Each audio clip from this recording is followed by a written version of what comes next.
Amen. Salamat sa Ginoo mga igsoon. Layo na sab nga adlaw nga atong mapahimoslan. Salamat sa bag-o nga kinabuhi, bag-ong kusog.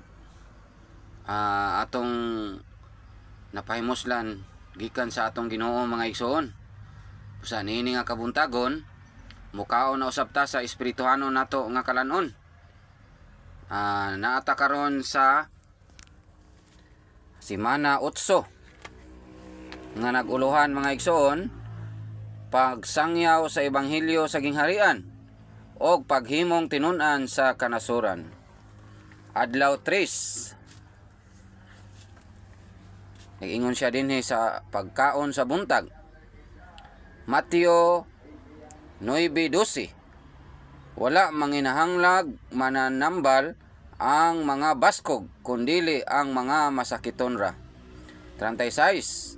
Og sa pagkakita niya sa mga panon sa katawhan, gibati siyag puangod kanila, kay gihasol og gibiyaan nila sila sama.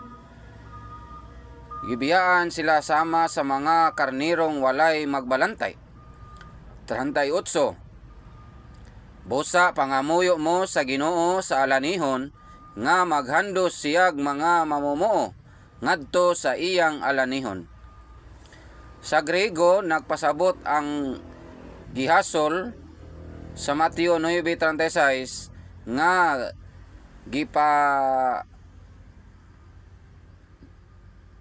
gipanitan ang mga karnero sa mapintas nga magbalantay og tungod niana nagantos sa kasakit. Nagpasabot ang gibiyaan nga gibiyaan ang mga karnero sa daotang magbalantay og nahiagom sa lisod nga kahimtang nga wala silay kapuy-an. Naglaag-laag bisan asa og walay nahimo. Gihulagway sa pulong ni Ginoong Hesus dinhi ang sitwasyon nga gisakit og gipaantos ang makaluluoyng mga Israelinhon sa mga kamot sa punuang mga saserdote og mga iskriba sa daotang mga magbalantay. Giisip sa langitnong hari ang mga Israelinhon nga mga karniro og ang iyang kaugalingon nga magbalantay. Sa unang pag-abot ni Kristo sa mga Hudiyo, sama silag mga sandahon, mga paralatiko, gipang demonyuhan og tanang klasing mga taong makaluluoy, kay wala man silay magbalantay nga nagatima nila. Karon sa harianong pagpangalagad niya, aron mag-establisar sa langitnon niyang gingharian, nangalagad siya nila, dili ingon ra nga mananambal, kundili ingon nga magbalantay sab. Ingon sa gipanagna sa Isayas 53:6 og 40:11. Basahon karong adlaw. Gigamit sa Ginoo ang higayon nga gihatag kaniya sa pangutana sa mga parisyo sa pagpadayag sa iyang kaugalingon, isip mananambal sa tamis kaayong pagpadayag. Gisultian sa Ginoo ang mga parisyo nga mga pasyente, mga masakiton, kining mga maniningil og buhis og mga makasasala, og para nila dili maghuhukom ang Ginoo, kundili mananambal. Tig-ayo sa pagtawag sa hari sa katawhan nga mosunod niya alang sa gingharian, nangalagad siya ingog mananambal og dili ingog maghukom. Subay sa pagkamatarong ang paghukom sa maghukom, samtang nagsubay sa kaluoy o grasya ang pag-ayo sa mananambal. Kadtong gihimo niyang katawhan sa langitnon niyang gingharian, mga sanlahon, mga paralitiko, gipang hilantan, gipang demonyuhan, kadtong nataptan sa tanang klasing sakit.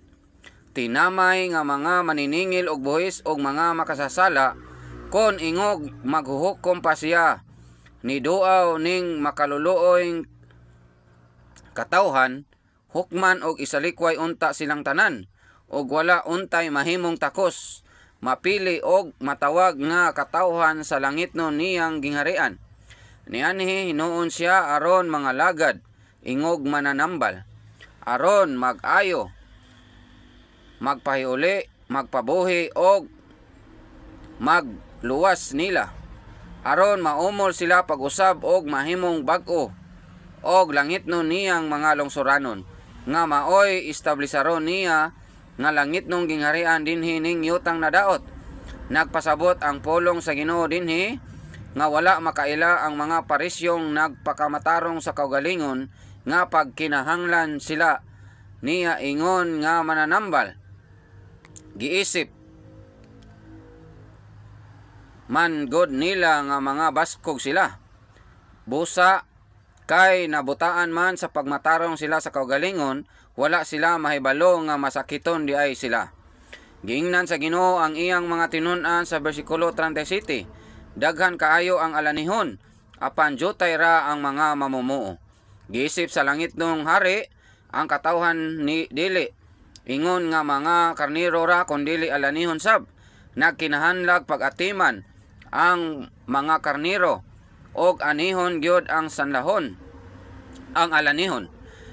Bisan gisalikway sa mga pangulo sa nasod sa Israel ang langitnong hari, doon na pa'y daghan sa katawhan nga anihon. Gisip sa hari sa langitnong gingharian ang iyang kaugalingon, nga dili lang magbalantay sa mga karniro, kundili ginuusab sa alanihon. Gistablisar ang iyang gingharian sa mga butang, sa kinabuhi nga motubo og mosanay. Kita ang punuan sa mga karniro og ang abot. Hinimo ang panon. Hinimo ang panon sa buhing mga hayop og hinimo ang abot sa buhing mga tanom. Buhi ang tanom, ang tanang giatiman ning langitnong hari. Makita gyud natong tanan ang pananaw ni Ginoong Hesus nga Ginoo sa alanihon. Gisultian ta sa Ginoo sa bersikulo 38 nga nangamuyo sa Ginoo sa alanihon aron maghandos siyag mga mamumuo ngadto sa iyang alanihon. Una sa pamatigayon sa Dios, duna siya'y plano nga humanon. Unya nagkinahanglag mga taong mga muyo magampo alang niini ang pamatigayon niya sa pagtubag sa pagampo nila. Buhaton niya ang giampo nila bahin sa iyang plano. Amen. Daigo ng Ginoo mga igsoon.